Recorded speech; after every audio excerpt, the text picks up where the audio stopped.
Alrighty guys, here is the video review for Ball Cybertron Deluxe Starscream. This is the only figure I got from that wave so far. I'll probably grab Kickback. Actually, the more I see of him, the more I like him. I will likely grab him at some point soonish. Especially if I see him in the store, I'll nab him right away. If I order him online, maybe soonish. He looks kind of cool.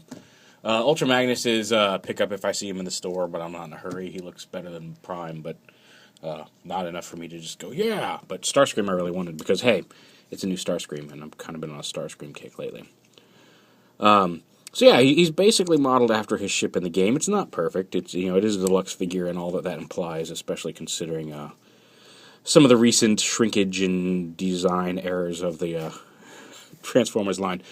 But he's actually not too bad. Like he's a decent representation of his in-game model, the kind of Tetrajet-ish looking jet. He does have the spinny guns here, which will combine to form the Scrapmaker, I believe is the name of the gun in the game. But they're pegging under his wings here.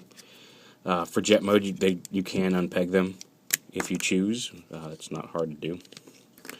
And you have just his unadulterated jet there, just plain old jetty, jet. So yeah, to turn him into a robot, again, there's the underside if you were curious about that. This is cool. This is kind of his spinal column, which is kind of neat that they molded it in there. But anyway, so you flip the nose cone right here. Just take the nose cone and flip it right in like that. Then the legs unpeg back here, right here like that. Right here like that, and then you bring this whole spinal column piece under, and you're going to plug that in right there, just like that. And then the legs, and you can flip out the toes, just like that. And then you come back here, pull the arms out from underneath, take this whole piece, and you kind of pull this down. You can push his head up as well if you'd like. Push his head up, turn it around like this. But then this piece right here, there's a hinge here and a hinge here, and you want to lift it up, like kind of collapse this whole piece in like this. So it sits like that. And then you can peg this piece. You can see there's a tab and a peg hole here. You just plug that right in. These shoulder pieces right here fold down alongside his shoulders, and then you just bring the arms down however you wish, and bring them down. And there's Starscream in robot mode. He is a little hollow. You can kind of see through there. The spinal piece does kind of tend to fill in a lot of that space, but from specific angles you can see right through him. But all in all, he's a decent representation of his in-game model. He's got some really cool light piping. You can kind of see it going on there already. With that one, it's hitting that one eye more than the other. But yeah, look at that. I mean, you can see like the glowing eyes on that. Because if I cover the back of his head, yeah, see. That's the difference the light piping makes. No light, dark, but pull your finger away and the light gets in there and make his eyes really glow, which is really kind of cool. Posability, he's got dual swivel shoulders. He's got a swivel at the bicep, double hinged elbows, a swivel at the wrist for the arms on both sides. He's got, again, double hinged hips, as well as a swivel right there in the mid-thigh. Hinged knees. There is no hinge in the lower leg. The ankles do hinge back and forth, and the toe can hinge a little bit, but that's it. They don't go back and forth. So a little bit, I would like a little bit more articulation maybe in the ankle area, but all in all, he's not bad. You can turn his head left to right, although again, vision-wise, it's going to get obscured by these vents here if you turn it too far. But like I said, the light piping really is just amazing on this guy. It's really cool.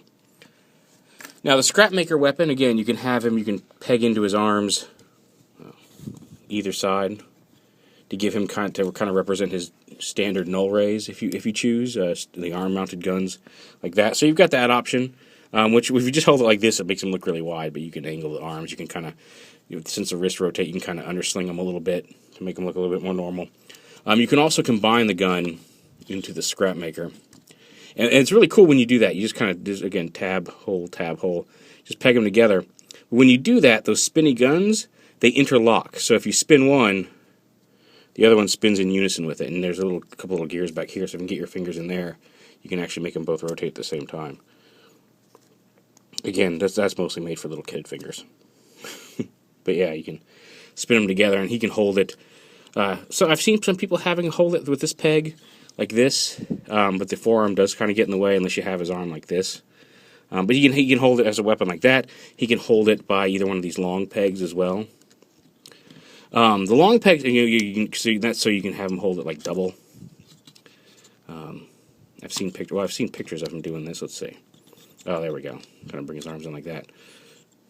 Have him hold it, kind of shooting it forward as a double cannon, which I think looks silly. I'll probably end up, honestly, cutting these long pegs off, because you can attach it in every mode, with the gun in every mode and in the robot in every mode by these shorter pegs. And most of the time when you peg these in under the wings, like this peg just ends up, or into the arms, this peg is just sticking out. So I may trim that peg off, we'll see. But it is there, just so you know. But yeah, I think he's quite nice. He's one of the better, I think, of the Fall of Cybertron Deluxes we've gotten so far. I quite like him. Again, I'm a Starscream fan, so there's that. Size comparison-wise, let's back up a little bit here. Here he is with the Soundwave from the first game. This is not the Voyager, before anybody says anything. That's the Deluxe Soundwave from War for Cybertron. Here he is with the War for Cybertron. Again, it's the customized Megatron, but the Megatron mold from War for Cybertron. And, of course, no review of Fall of Cybertron Starscream would be complete without showing him off with his brigade here. So, it's the Comic-Con version, but there he is with Fall of Cybertron Bruticus. So, yeah, he looks really well with the other figures in the set. And he's just a really nice figure overall. I highly recommend getting him. Like I said, Kickback looks cool. I'll get him soonish. The rest are just repaints, I think, in this line. I think it's just Scattershot or Air Raid. One of the other... A remold of Shockwave, and then the Optimus, or the Ultra Magnus repaint of Optimus. But like I said, Kickback looks really cool, and Starscream is definitely an excellent addition to your shelf, especially with that really cool light piping. So, there he is, Fall of Cybertron Deluxe Starscream.